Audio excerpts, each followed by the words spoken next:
Thank you very much for this. It was very interesting.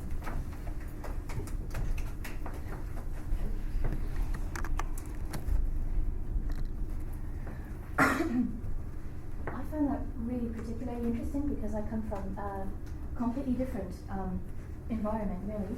As you can see, I work in a library. I work in Cambridge University Library. I'm not a teacher, I'm a librarian. But I found some correspondences, particularly in that last discussion section of questions, with what has come out of my research. So I don't know whether they will be as apparent or apparent at all to everybody else, but it would be very interesting if you can see any correspondences. So I hope you don't feel that by being a librarian I'm an interloper. What I want to talk about in terms of agency is really to do again with agency in adult learners rather than within school children. I work in a higher education context, so I'm talking about agency within an academic setting, but actually with more of a lifelong learning perspective. And I hope you'll forgive me, but I'm losing my voice as well, so I'll try to last till the end.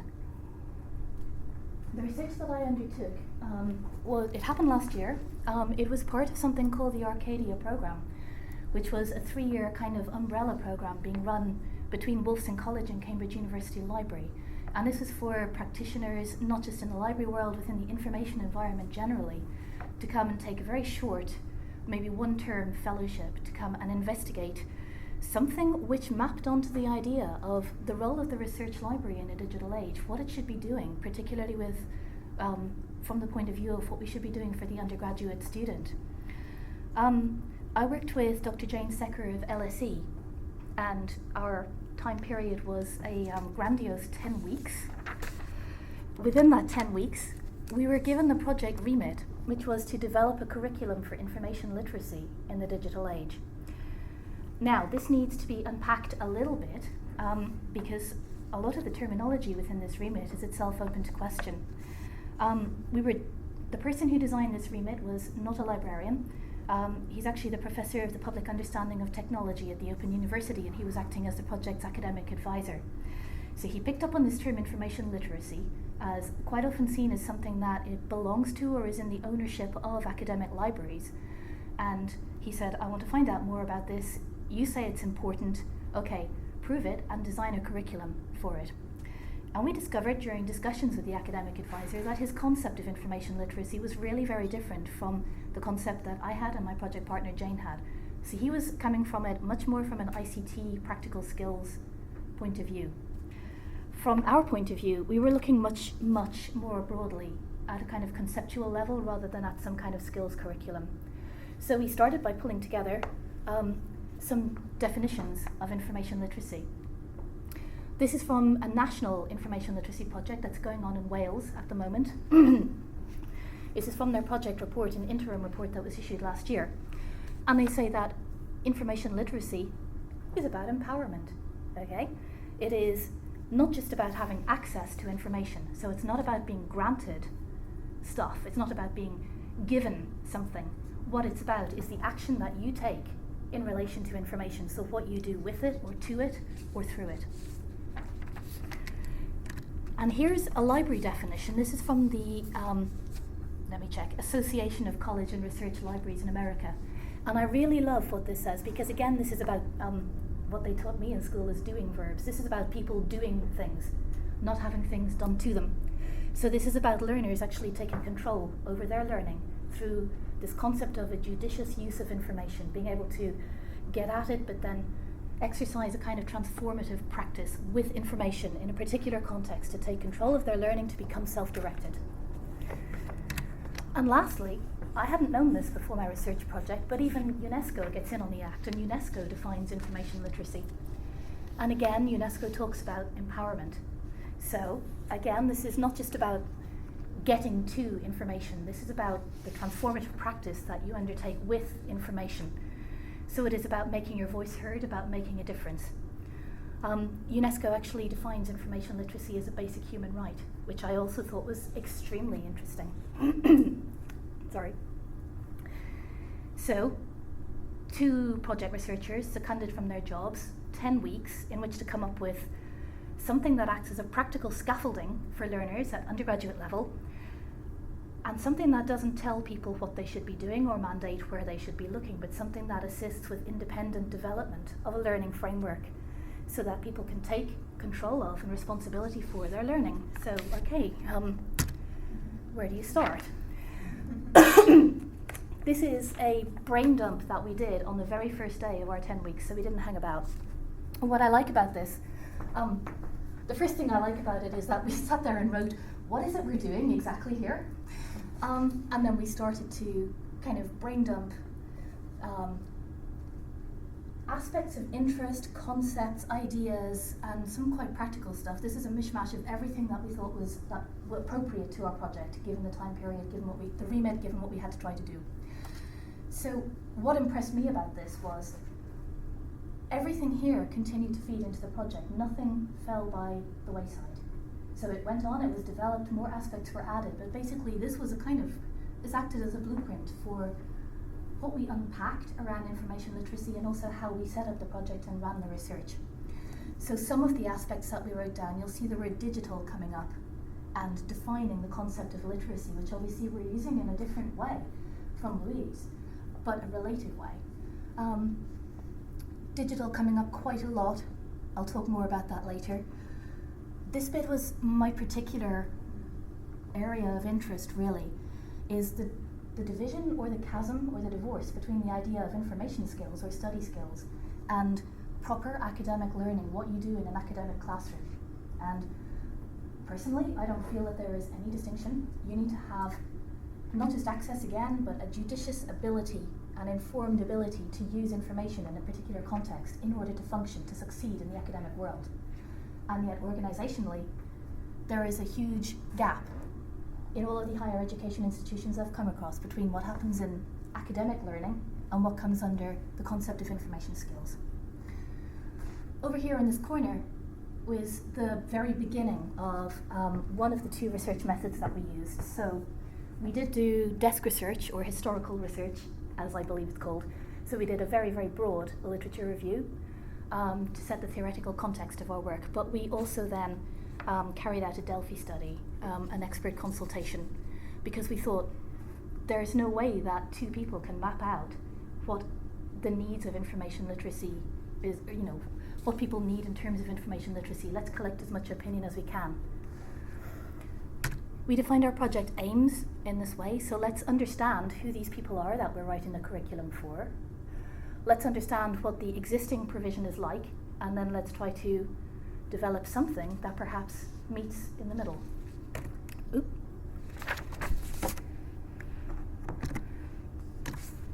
And with 10 weeks, we got, deadlines were kind of at the front of our mind most of the time. So we did set out very early on a kind of sliding scale of milestones and deadlines that we really had to hit if we were going to get anything done in the project. Everything basically worked back from the 8th of July, which was our finishing date. We started on the 3rd of May. We knew that we wanted to hold a workshop with experts, so that had to happen with enough time before the end of the project so that we could actually feed in the findings from the workshop. So everything kind of rippled back from those two milestones, really. And I'm proud to say that we didn't slip, not very much anyway. I mentioned that we held a Delphi consultation. It was actually a modified Delphi study. The Delphi study being the research method for attempting to forecast future trends by collecting expert opinion. To do a proper standard Delphi study, you should carry out at least 2 rounds of consultation. So you design a questionnaire, circulate it in a non-face-to-face way, collate the responses, and then circulate the collated responses to each question for further comment and opinion by your experts. And we modified this a little, partly because of our time constraint, but partly also so that we could actually invite our experts to feed directly into what we were designing for information literacy. So we carried out the first round by questionnaire, we carried out the second round actually at the face-to-face expert workshop in Cambridge. The experts we consulted, we drew on our own colleague networks. We also drew on the advice of John Norton, the academic advisor. So we had contacts within the information world, the library world, some education, part of the world of education, John's contacts, he's a journalist as well as a professor, so he tends to have contacts in the world of communications technology. That was quite cool. We also added into our questionnaire, the final question was, who else should we be talking to about this? So we had a kind of evolving expert list. We got 23 interviews, which wasn't at all bad going, and a focus group where we used some of the same questions. And what we asked was only 5 questions, all very, very open-ended. So, what factors do you think will be important in planning this curriculum? How do you think libraries and librarians could support student learning in the next 3 to 5 years? But then, what areas do you think undergraduate students need help or support with? Under that point, we asked, are there any skills we can assume young people will have? Slightly trick question there. And we asked, are there any gaps in skills and expectations between the learning culture in secondary school and the learning culture in higher education? We circulated the questionnaire and by email and suggested that participants, again partly because of time constraint, could select a different method of response, whatever they preferred. So they could email us back with their responses. We could arrange a face-to-face meeting, so it would be basically a semi-structured interview, or we could do a phone interview. So we tried to make it as open as possible and collect as broad a response as possible, so people didn't just have to write the responses, they could come and talk to us as well. In terms of the data that we elicited from the Delphi study, we got a lot, obviously, on what we should put in the curriculum. So what should we, in terms of concrete sort of content or aspects of information literacy, should we be covering in this curriculum? But we also got a lot of really valuable information about how it should be taught, by which I don't just mean when, but things like the format of the curriculum. Does it need to be all face-to-face? Does it need to be blended learning? Should we be taking into account other encounters with information that are not in a formal taught setting in the university? Timing is a big one. At the moment, most information literacy teaching is taken care of in libraries by librarians in one-shot classes that happen at the start of the year. So you have, let's say, an hour and 90 minutes to tell students everything they need to know about the landscape of information. Great, okay. The idea that was emerging very strongly from our experts, from the literature, was that this is something that needs to develop as subject learning develops. It needs to go in parallel with subject learning. You need to scaffold students' emergence or development of independent learning at every stage. You cannot do this in one class, and you cannot just do it at the start of the year and then kind of drop it, yeah? It's got to be chunked, and it's got to be modular and ongoing. So one expert put this, I think, really well. Rather than focusing on resources, information literacy instruction should be focusing on habits of mind. So what we're looking at is not teaching skills, not even supporting the development of a skill set. What we're looking at is information literacy as a state of intellectual dexterity. So a value framework and ongoing development of autonomous learning. It's not something you can put in a box and then tick off after you've given your one class. Outside of the library world, the thing that we're talking about with this label information literacy could be called a number of other things. So it could be called independent learning. It could also be called critical thought, scholarly rigor, scientific method. Technology and the digitalness of living now came up quite a lot. And we did look very hard at whether we should include digitalness and technology as a kind of discrete aspect or strand in our curriculum. And as we went on looking at this, we discovered we're really looking at this the wrong way up. Digitalness is not something experienced separately by us. Digitalness is part of the way that we are. It's part of the information context we encounter every day. So why split it off and deal with it as though it were separate? Why not address where the learner is coming from, which is going to be a mix of information formats and platforms, and start looking at information literacy not as to do with a particular kind of information that you deal with in a particular kind of way, but actually looking at developing a judicious approach to all of information, no matter where you find it, and looking at it in terms of operating within a particular context and looking towards a particular goal. Yeah? This is a diagrammatic representation of what we actually put into the curriculum. Again, this was generated from categories that emerged from the data.